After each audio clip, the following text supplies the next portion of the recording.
Hello दोस्तों, जैसा कि आप जानते हैं कि हम लोग 14 जेपीएससी का न्यू बैच चला रहे हैं, जिसमें कि अभी एक हफ्ते का क्लास हुआ है और लगभग अभी 75 दिन का क्लास और बाकी है।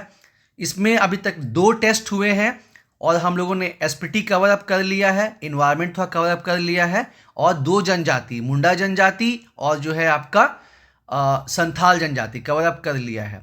तो पहला टेस्ट हमने हिंदी मीडियम का आपको डिस्कस किया था। हमारे यहाँ जो स्टूडेंट हैं वो 60% हिंदी मीडियम के हैं, 40% जो हैं वो इंग्लिश मीडियम के हैं। तो जो टेस्ट है वो दोनों लैंग्वेज में लिया जाता है। और चलिए स्टार्ट करते हैं और आपको दिखाते हैं। जो लोगों ने टेस्ट नहीं देखा, टेस्ट नंबर 1 नीचे डिस्क्रिप्शन में लिंक दिया गया है। साथ ही साथ इन्वायरमेंट के इंपॉर्टेंट कन्वेंशन और प्रोटोकॉल पे बहुत ज़बरदस्त वीडियो कि इंडिया ने कौन कौन से इंपॉर्टेंट कन्वेंशन और प्रोटोकॉल साइन किए हैं, उसका भी आपको लिंक नीचे दिया गया है यादों। तो आइए स्टार्ट करते हैं। टेस्ट नंबर 2 का पहला क्वेश्चन जो है इन्वायरमेंट से है। इन्वायरमेंट के इकोसिस्टम में अलग अलग जो है, अब पता ही है, carbon cycle, nitrogen cycle, phosphorus cycle, oxygen cycle, ये सब जो है फ्लो होता है। तो आपको बताना है कि जो movement of nutrient elements through the various component of an ecosystem is called, क्या हो जाएगा आपका, biogeochemical cycle. Now as we know कि अलग अलग पिरामिड होते हैं, ठीक है, अलग अलग पिरामिड होते हैं फूड चेन में। ये आपका मतलब प्रोड्यूसर हो गया प्लांट्स, जो प्लांट को खाता है उसको प्राइमरी कंज्यूमर बोलते हैं, जैसे रैबिट, माउस। फिर जो रैबिट माउस को खाया वो सेकेंडरी कंज्यूमर हो गया, और फिर इसको जो खाया वो टर्शरी कंज्यूमर हो गया, फिर टर्शरी कंज्यूमर को खाया वो आपको डिकम्पोजर हो गया। तो जो आपका पिरामिड होता है, पिरामिड दोस्तों 3 टाइप का होता है। Pyramid of number, pyramid of energy, pyramid of biomass. जिसमें पिरामिड ऑफ एनर्जी हमेशा कैसा रहता है, ये अपराइट होता है, कभी भी इन्वर्टेड नहीं होता है। लेकिन जो पिरामिड ऑफ नंबर आप देखेंगे तो इन जनरल अगर आप ज़मीन पे बात करें तो आप देखिए कि प्रोड्यूसर की संख्या ज़्यादा होती है, उसके बाद जो है प्राइमरी कंज्यूमर, उसके बाद सेकेंडरी कंज्यूमर, टर्शरी कंज्यूमर घटते जाता है, ठीक है। लेकिन यहाँ पे ये जो आपका पिरामिड ऑफ नंबर है ये कहाँ इन्वर्टेड पाया जाता है, ट्रीज में, ठीक है। उसी तरह जो पिरामिड ऑफ बायोमास है, अगर आप देखेंगे इन जनरल तो क्या होता है कि नीचे में जो है, ठीक है, नीचे में जो बायोमास है वो क्या होता है कि ज़्यादा होता है, और जैसे जैसे आप ऊपर जाते हैं वो कम होते जाता है, ठीक है। लेकिन ये बायोमास कहाँ पे उल्टा हो जाता है, तो ये उल्टा हो जाता है आपके मैरीन इकोसिस्टम में, चाहे वो पोंड हो या फिर सी हो या ओशियन हो, ठीक है। जो नीचे लेवल पे है वहाँ बहुत कम होता है, फिर उसके ऊपर जो है और ज़्यादा, उसके ऊपर और ज़्यादा, मतलब ऐसे हिसाब किताब से रहता है। तो ये मेराइन में जो है पिरामिड ऑफ बायोमास, ये जो है क्या हो जाता है, ये उल्टा हो जाता है यारो, इन्वर्टेज हो जाता है।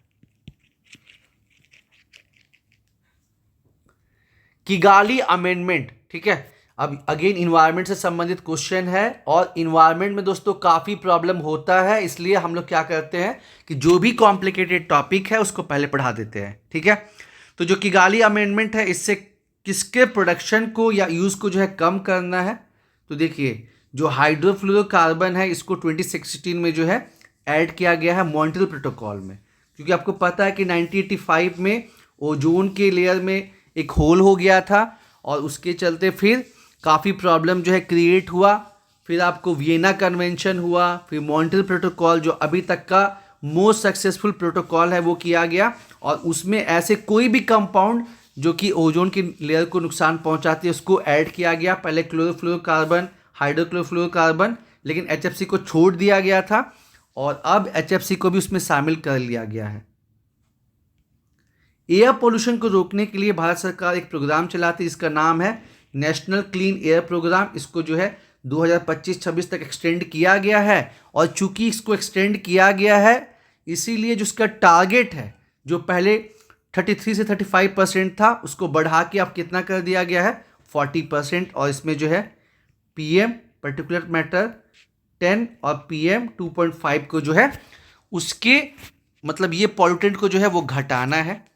और झारखंड के 3 ऐसे शहर हैं जो कि इस प्रोग्राम में शामिल हैं, क्योंकि वहाँ पे एयर पोल्यूशन बहुत ज़्यादा है। धनबाद है, रांची है और अभी रिसेंटली जो है जमशेदपुर को उसमें शामिल किया गया है। तो एक क्वेश्चन ऐसा भी बन सकता है कि बताइए झारखंड का वो कौन सा शहर है जो कि नेशनल क्लीन एयर प्रोग्राम में शामिल नहीं है, क्योंकि 3 शामिल है, आसानी से क्वेश्चन बन जाएगा। अब देखिए दोस्तों, ये पोल्यूशन कंट्रोल करने के लिए इंडिया ने अलग अलग जो है कन्वेंशन भी साइन किए हुए हैं और ये वहीं से क्वेश्चन दिया गया है। ये वीना कन्वेंशन तो ये ओजोन लेयर से, इसको साइड कर दीजिए। बाकी जो ये 3 कन्वेंशन है 3 अलग अलग मैटर से डील करती है, जो आपको जानना और समझना बहुत ज़रूरी है। ठीक है, जैसे स्टॉकहोम कन्वेंशन है, ये डील करता है परसिस्टेंट ऑर्गेनिक पॉल्यूटेंट, मतलब ऐसे पॉल्यूटेंट जो लंबे समय तक पर्यावरण में रहते हैं और ऑर्गेनिज्म को नुकसान पहुंचाते हैं, जैसे इंडोसल्फेन हो गया, डीडीटी हो गया। तो क्वेश्चन पूछेगा कि परसिस्टेंट ऑर्गेनिक पॉल्यूटेंट को किस में बैन किया गया है, तो क्या जवाब हो जाएगा? Stockholm convention. उसके बाद कुछ ऐसे केमिकल्स होते हैं जो बहुत हार्मफुल होते हैं, जैसे कि भारत जो है एस्बेस्टस का बहुत इस्तेमाल करता है, जो छत बनाने में इस्तेमाल होती है, टेम्पररी मतलब कच्चा हाउस में। तो अगर इंडिया कहीं इसको भेजता है तो उसको जो है अगले कंट्री से जो है उसको इन्फॉर्म करना पड़ेगा रॉटरडैम कन्वेंशन के अंदर। और एक होता है आपका बेसल कन्वेंशन। जैसे होता क्या था कि जो विकसित देश हैं, डेवलप कंट्री, ये क्या करते थे कि जो मतलब विकासशील देश हैं या जो लीस्ट डेवलप कंट्रीज़ है वहाँ पे अपना वेस्ट डंप कर देते थे। ऐसे एक मैटर जो है 2019 के आसपास चर्चे में आया था कि जब श्रीलंका ने यूके को उसका जो है वेस्ट वापस कर दिया था, और हेडिंग क्या था कि बेसल कन्वेंशन का फॉलो करते हुए, क्योंकि बेसल कन्वेंशन किससे डील करता है? Transboundary movement of hazardous waste, इसको फॉलो करते हुए जो है उसको वापस कर दिया गया था। और इसी बेसल कन्वेंशन में जो है प्लास्टिक कचरे को जो दोस्तों ऐड किया गया है। और ये सारा टॉपिक जो है हमने बहुत डिटेल में कवर किया है और नीचे डिस्क्रिप्शन में लिंक दिया है यादों, उसको आप जरूर से देखिए कि वो कौन कौन सा कन्वेंशन है, कौन कौन सा प्रोटोकॉल है जिसका अपना भारत जो है वो सिग्नेटरी है। अब 2024 में कुछ बहुत ही अहम बैठक हुए हैं, उससे क्वेश्चन पूछा गया है। जैसे क्लाइमेट चेंज को डील करने के लिए ये कन्वेंशन बना था आपको UNFCCC, United nation framework convention on climate change. इसकी 29 मतलब 29th बैठक जो है इसका कहाँ पे हुआ? Baku, Azerbaijan. उसके बाद डेजर्टिफिकेशन को रोकने के लिए United Nation Convention to Combat Desertification, इसकी 16वीं बैठक जो है कहाँ हुई? Riyadh, Saudi Arabia. उसके बाद बायोडाइवर्सिटी पे जो है कन्वेंशन कहाँ पे हुआ? तो ये आपका हुआ कोलंबिया। और जो आपका माइग्रेटरी स्पीसीज है, ठीक है, माइग्रेटरी स्पीसीज जैसे कि साइबेरियन क्रेन इंडिया में आता है, या ओलिव रिडेड टर्टल जो है वो अमेरिका से आता है, उसको बचाने के लिए जो है आपका CMS COP14 ये आपका कहाँ पे हुआ दोस्तों? उज्बेकिस्तान में हुआ। केन्या पे एक्स्ट्रा दे दिया है। अब संथाल परगना टेनेंसी एक्ट से भी कुछ क्वेश्चन पूछा गया है। और देखिए दोस्तों, जो CNT SPT है ना, उसमें CNT में क्या है कि 19 चैप्टर है, 271 सेक्शन है, तो उसको पूरा करना जो है काफ़ी डिफिकल्ट है। इसलिए फोकस कहाँ रखना चाहिए कि मेरा SPT में जहाँ 9 चैप्टर है और 72 सेक्शंस है उनको हम आसानी से कर ले। ठीक है, तो यहाँ पे बोला है कि जो जैसे रैयती लैंड का जो एक्सचेंज है, ठीक है, इसका जिक्र कहाँ पे है? और ये JPSC पास्ट में पूछ भी चुका है, तो ये 23 में दोस्तों जो है वो जिक्र किया गया है। 21 किससे डील करता है कि जो नॉन ट्राइबल है, गैर आदिवासी, वो अपना 1/4 जो जमीन है, जोत, वो अलग अलग पर्पस के लिए, जैसे अगर किसी को एडवांस में लोन लेना है बेटी की शादी के लिए या किसी अलग पर्पस के लिए, तो किसी अमीर साहूकार के पास या ज़मींदार के पास वो अपनी ज़मीन को गिरवी रखता है मैक्सिमम 6 साल के लिए, भुगत बंधक बोलते हैं। या फिर जो सरकार है वो जो है अनाज बैंक के लिए जो है किसानों से ज़मीन लेती है, वहाँ रख सकता है। तो सेक्शन 21 जो है उससे डील करता है। वैसे ही सेक्शन 20 जो है वो रैयत अपनी ज़मीन का क्या ट्रांसफ़र कर सकता है उसके बारे में बात करता है। लेकिन उसमें मेनली किसके बारे में बात की गई है? क्योंकि 21 में बात किया गया है गैर आदिवासी रैयत के लिए, और जो सेक्शन 20 है उसमें बात किया गया है आदिवासी रैयत के लिए। तो ये सारे सेक्शन दोस्तों बहुत इंपॉर्टेंट हैं। और जो सेक्शन 20 और जो सेक्शन 21 में जो भी लिमिटेशन बताई गई है उसका एक्सेप्शन कौन सा है कि सेक्शन 22, कि मान लीजिए सेक्शन 20 में आदिवासी रैयत के लिए कुछ बताया गया है, लिमिटेशन क्या क्या है, और 21 में कुछ बताया गया है। लेकिन मान लीजिए कि कोई आदिवासी रैयत ही है और नियम ये कहता है कि वो अपने ज़मीन की खरीद बिक्री नहीं कर सकता है, वो तो बस गिफ्ट कर सकता है या दान के थ्रू, डोनेशन के थ्रू दे सकता है। लेकिन मान लीजिए कोई रैयत है, उसका बच्चा भी छोटा है और वो खुद फिजिकली मेंटली डिस्टर्ब है, तो क्या करेगा वो? तो वो टेम्पररी बेसिस पे अपनी ज़मीन दे सकता है, ठीक है, बशर्ते आदिवासी मतलब उसी के एरिया का वो रैयत होना चाहिए। तो ये जिक्र कहाँ पे किया गया है? सेक्शन 22 में। मैक्सिमम कितने समय के लिए? 10 ईयर्स के लिए। 21 में क्या बोला गया है? मैक्सिमम कितने समय के लिए एक नॉन आदिवासी जो है वो अपनी ज़मीन को अनाज बैंक के पास भुगत बंधक के रूप में या दूसरे रैयत के पास दे सकता है, तो ये 6 साल है। लेकिन सेक्शन 22 में क्या है? 10 साल है। एसपीटी छोटा है, लेकिन यहीं कहीं पे 10 साल है, कहीं पे 6 साल है, कहीं 3 महीने है, कहीं 6 महीने है। इसलिए हम लोग शुरू में इसको कराते हैं। जो भी टॉपिक थोड़ा कॉम्प्लिकेटेड है उसको हम लोग स्टार्टिंग में डील करते हैं और इसको 3-4 बार कराते हैं। क्वेश्चन नंबर 8, कौन डिसाइड करता है कि जो गांव है वो पहाड़िया का है कि नहीं है? ठीक है, तो ये सेक्शन 41 में दिया गया है और कमिश्नर साहब को ये पावर है। जनरली आप संथाल परगना कास्ट कार्य अधिनियम में देखेंगे कि जो भी फैसला है वो डीसी साहब के परमिशन से लिया आता है। लेकिन कुछ कुछ ऐसी चीज़ें हैं जहाँ पे एसडीओ एसडीएम का भी डिसीजन मान्य होता है। जैसे महुआ का पेड़ जो काटना है सेक्शन 17 में जेपीएससी पूछ भी चुका है, तो वहाँ पे आपको एसडीओ या एसडीएम का परमिशन चाहिए।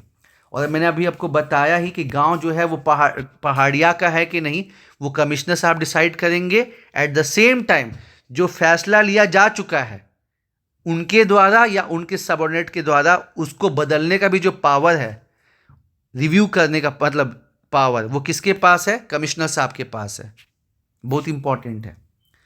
फिर अगेन पूछा गया एसपीटी से एक बहुत प्यारा क्वेश्चन है कि जो बंजर भूमि है उसकी जो बंदोबस्ती होगी, है ना, तो उसका प्रिंसिपल कहाँ पे मेंशन है? तो देखिए होता क्या था कि जब यह अधिनियम नहीं बना था तो संथाली गांव में क्या है कि या तो लगान ग्राम प्रधान लेते हैं, विलेज हेडमैन, या तो मूल रैयत। तो यहाँ बहुत करप्शन था। ये जनरली अपने मामा के बेटे को, चाचा के बेटे के साथ जो है बंदोबस्ती करते थे। तो इसको ठीक करने के लिए नियम बनाया गया जिसमें 3-4 जो है सिद्धांत रखे गए कि पहले देखना है कि जिसको आप ज़मीन दे रहे हैं वो उसको मैनेज कर सकेगा या नहीं। दूसरा, जो गरीब है उसको देना है। तीसरा, जो समाज सेवा किया हुआ है उसको देना है। ठीक है, तो ये प्रिंसिपल जो है वो कहाँ मेंशन किया गया है? सेक्शन 28 में। बहुत इंपॉर्टेंट है। अब ये देखिए दोस्तों, इन्वायरमेंट में ऐसा नहीं कि बस करंट का, अभी हमने जो डिस्कस किया था वो 2024 में जो बैठक हुआ वो डिस्कस किया, लेकिन साथ ही साथ पास्ट में जो इंपॉर्टेंट डिसीजन लिए गए हैं, इंपॉर्टेंट सबमिट हुआ है, वो भी आपको जानना समझना बहुत ज़रूरी है। जैसे कि पहले यूएन का तो कोई स्पेसिफिक बॉडी नहीं था पर्यावरण के लिए, लेकिन जब क्लाइमेट चेंज का इम्पैक्ट पड़ने लगा, जब वाइल्ड लाइफ का नुकसान होने लगा, तो फिर 1972 में स्टॉकहोम में बैठक हुआ, स्टॉकहोम कॉन्फ्रेंस। ठीक है, और उसको क्या बोला गया? United nation conference on human and environment. ये कब हुआ था? 1972 में। उसके 20 साल के बाद रियो में बैठक हुआ, उसको क्या बोला गया? United nation conference on environment and development. उसके फिर 5 साल के बाद हुआ आपका रियो +5, और फाइनली 2002 में, ये अभी जेपीएससी में पूछा भी गया था, world summit on sustainable development जो है ये आपका 2002 में हुआ। तो देखिए ये कहाँ पे हुआ? स्टॉकहोम में। और ध्यान दीजिएगा, स्टॉकहोम कॉन्फ्रेंस और स्टॉकहोम कन्वेंशन दोनों दो अलग अलग चीज़ है। जैसे कि अभी हमने आपको बताया था ऊपर में कि स्टॉकहोम कन्वेंशन डील करता है persistent organic pollutant like endosulfan, DDT, उससे डील करता है। 1992 में आपको जो है यूएनसीडी हुआ आपका ब्राज़ील के रियो डी जेनेरियो में। रियो +5 जो है ये आपका न्यूयॉर्क में हुआ, और ये तो 2002 वाला पूछा था जोहान्सबर्ग में। नैरोबी इसमें एक्स्ट्रा ऑप्शन है। साथ ही साथ दोस्तों जो आपको इंपॉर्टेंट रिपोर्ट है वो भी जानना जरूरी है। जैसे आपका लिविंग प्लैनेट रिपोर्ट है ना, ये कौन जारी करता है? यह हर 2 साल पे आता है। World wide fund for nature, इसका फॉर्मेशन कब हुआ था, एस्टेब्लिशमेंट 1961। और सबसे पुराना कौन सा है, IUCN है दोस्तों, 1948 का है। पोल्यूटर पे प्रिंसिपल, ठीक है, कि जो ज़्यादा पोल्यूशन करेगा, एग्जाम्पल के तौर पे इंडिया में है कि जो ज़्यादा कार्बन जलाएगा, मतलब कोयला जलाएगा, उसको जो है फाइन लगेगा। तो ये प्रिंसिपल स्टार्टिंग में किसके द्वारा दिया गया था, पोल्यूटर पे प्रिंसिपल का, OECD, है ना। एक क्वेश्चन ऐसे ही JPSC में पूछा गया जिसने काफ़ी कन्फ्यूजन क्रिएट किया यारो। अब जानते हैं सतत विकास के बारे में। तो हम लोग को नॉर्मली क्या पता था कि 1987 में इसको डिफाइन किया गया था ब्रंटलैंड रिपोर्ट में, लेकिन क्वेश्चन क्या था कि इसको कब इंट्रोड्यूस किया गया, और यहाँ पे ऑलमोस्ट 90% स्टूडेंट जो है वो कंफ्यूज हो गए। तो इसको इंट्रोड्यूस किया गया था 1980 में IUCN के द्वारा। ध्यान में रखना है यारो, मैंने आपको क्या कहा कि जो इन्वायरमेंट के इंपॉर्टेंट टर्म्स है, इंपॉर्टेंट सबमिट है, पहले वाले भी आपको ध्यान में रखना है, और जो अभी का है वो भी ध्यान में रखना है। एग्जाम्पल के तौर पे लॉस एंड डैमेज फंड जो COP 28 में अपनाया गया, तो क्वेश्चन पूछ सकता है कि लॉस एंड डैमेज फंड को कौन मेंटेन करेगा, तो आपको वर्ल्ड बैंक। और जो टेस्ट नंबर 1 है जिसका लिंक नीचे दिया गया, उसको भी दोस्तों आप जरूर से देखिए, उसमें भी आपको 40 बहुत जबरदस्त क्वेश्चन मिलेंगे डिफरेंट सेक्शन से। अब एक रेड लिस्ट जारी होती है जिसमें कि 9 अलग अलग कैटेगरीज हैं, कौन सी कैटेगरी वल्नरेबल है, कौन सी स्पीसीज जो है वो एक्सटिंक्ट हो चुकी है, ये सब उसमें डिस्कस किया गया है। तो इसको कौन सा संस्था पब्लिश करता है, IUCN, ठीक है। और IUCN दोस्तों इंडिया में और कुछ कंट्री में जो है इलीगल वाइल्ड लाइफ का जो हंटिंग को रोकने के लिए NGO बनाया है, ट्रैफिक। ये ध्यान में रखिएगा, किसने किसने मिलके, IUCN और साइट्स ने मिलके ये बनाया, ट्रैफिक NGO। अगेन वो कौन सा SPT का धारा है कि अगर कोई जबरदस्ती कोई कृषि भूमि को कब्जा करता है तो उसको हटाने के बारे में बात करता है। इजेक्टमेंट, यहाँ पे इजेक्टमेंट छूट गया है कि कोई अगर जबरदस्ती कृषि भूमि पे कब्जा करता है उसको हटाने की बात कहाँ की गई है, सेक्शन 42 में। अगर केवल सिंपल पूछता कि रैयत को हटाने की बात कहाँ की गई है, तो सेक्शन 14 में। साथ ही साथ दोस्तों आपको एक्सेप्शन भी जानना है, जैसे अगर किसी को सेक्शन 14 के थ्रू हटाया गया है कोई रैयत को, तो वो कितने साल तक केस कर सकता है या अपील कर सकता है, तो 2 साल तक। कहाँ लिखा है, सेक्शन 65 में। यही क्वेश्चन अभी बैकलॉग में पूछा था यार। और उसी तरह अगर किसी को जो है इजेक्टमेंट हुआ है सेक्शन 42 में, तो इसके लिए कोई टाइम पीरियड नहीं है, और कहाँ लिखा हुआ है, सेक्शन 64 में। जो चैप्टर नंबर 8 है SPT का, वो डील करता है किस चीज़ से, चैप्टर नंबर 8 डील करता है आपका कि मतलब लिमिटेशन, परिसीमन, अलग अलग केसेस में क्या लिमिट रहेगा उसके बारे में डिस्कस किया गया है। एग्जाम्पल के तौर पे अगर मान लीजिए कोई किसान है जो 2013-14 तक जो है खेती किया, उसके बाद वो छोड़ के कहीं चला गया और वो अपना लगान नहीं दिया, तो सरकार के पास मैक्सिमम कितना समय है जिसके अंदर वो लगान वसूल कर सकती है, तो 10 साल। कहाँ मेंशन है, 65 के A में। क्वेश्चन नंबर 15, वो कौन सा सेक्शन है, जैसे हमने बात किया कि जो मूल रैयत हैं वो अपने गांव में, और जो प्रधानी गांव है ग्राम प्रधान का, वो अपने गांव में जो है बंजर भूमि या खाली जोत का जो है सेटलमेंट कर सकते हैं। तो इसमें क्या पूछा गया है कि वो कौन सा सेक्शन है जिसमें ये बोला गया है कि मूल रैयत और ग्राम प्रधान जो बंजर भूमि या खाली जोत का बंदोबस्ती करेंगे वो बिना DC के परमिशन के नहीं कर सकते हैं। तो ये हो जाएगा आपका सेक्शन नंबर 29। लेकिन अगर यहीं पे ये पूछा जाता कि वो कौन सा सेक्शन है जो ये कहता है कि जो खाली जोत है, वैकेंट होल्डिंग, उसका जो बंदोबस्ती है बिना लैंडलॉर्ड के और DC के परमिशन के नहीं हो सकता, तो आपका हो जाएगा सेक्शन 30। 2 अलग अलग चीज़ें हैं दोस्तों, आपको कंफ्यूज नहीं होना है।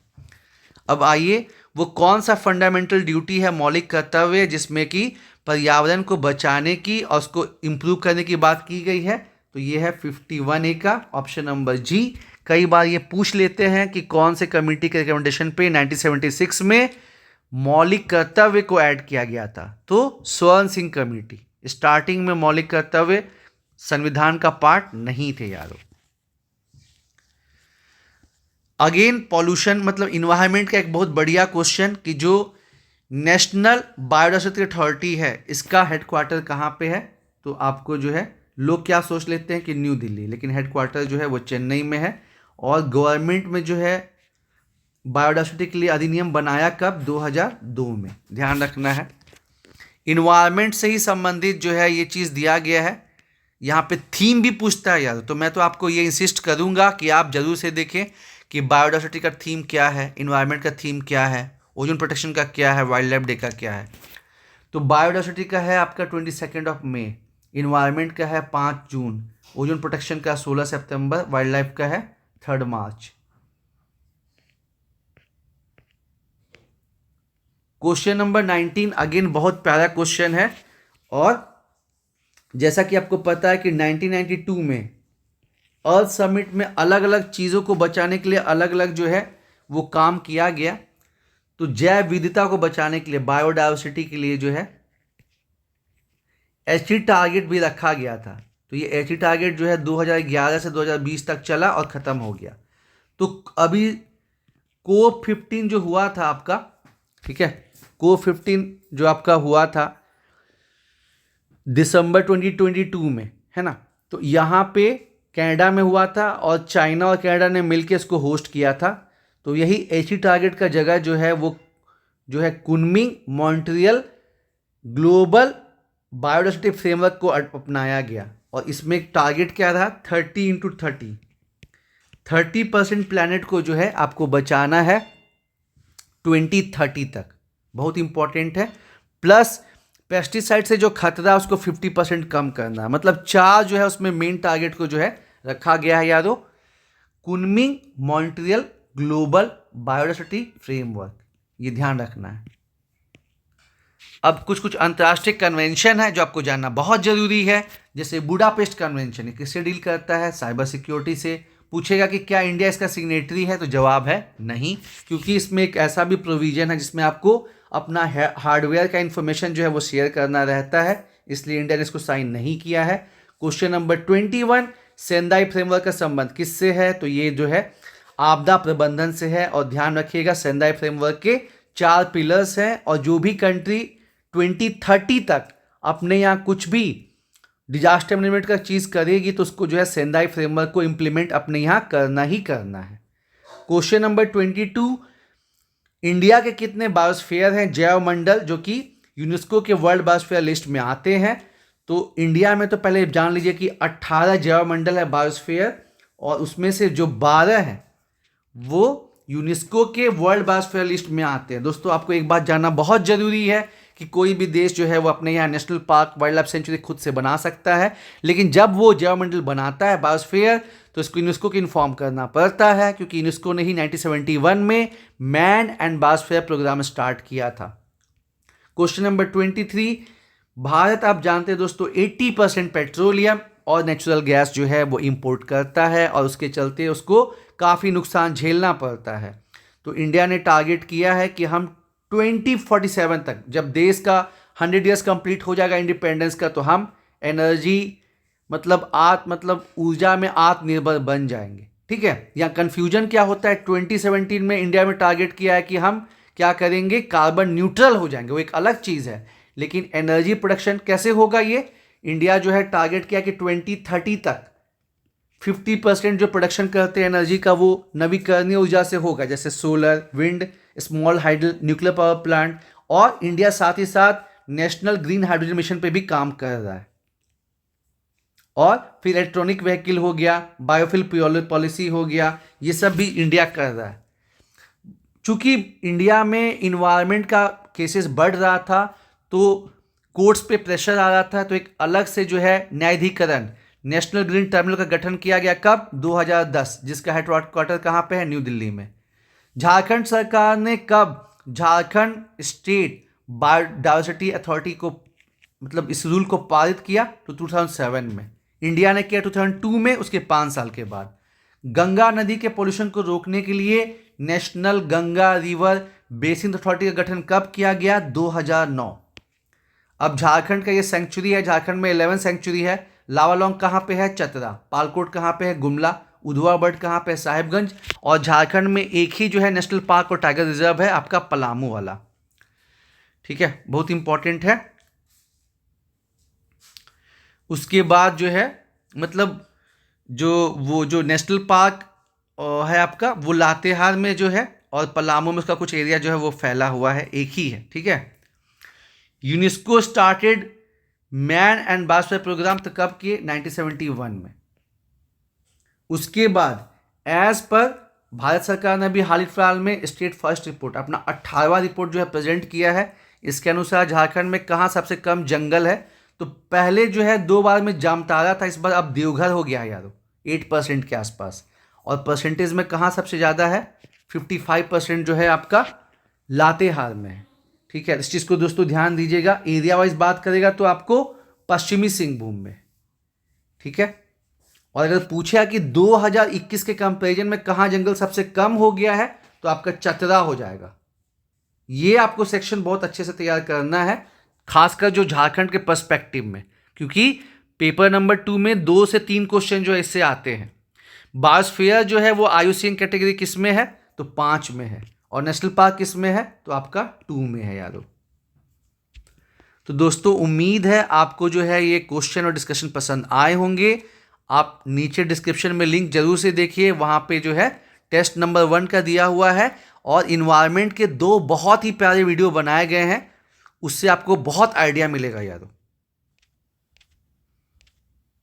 और जो लोग भी नए बैच के मतलब उसमें जुड़ना चाहते हैं, क्योंकि अभी मोर देन 75 डेज अभी पढ़ाई उसमें बाकी है, तो वो दिए हुए व्हाट्सएप नंबर पे कांटेक्ट कर सकते हैं, और फिर आपको बाकी का डिटेल वहां पे दिया जाएगा दोस्तों।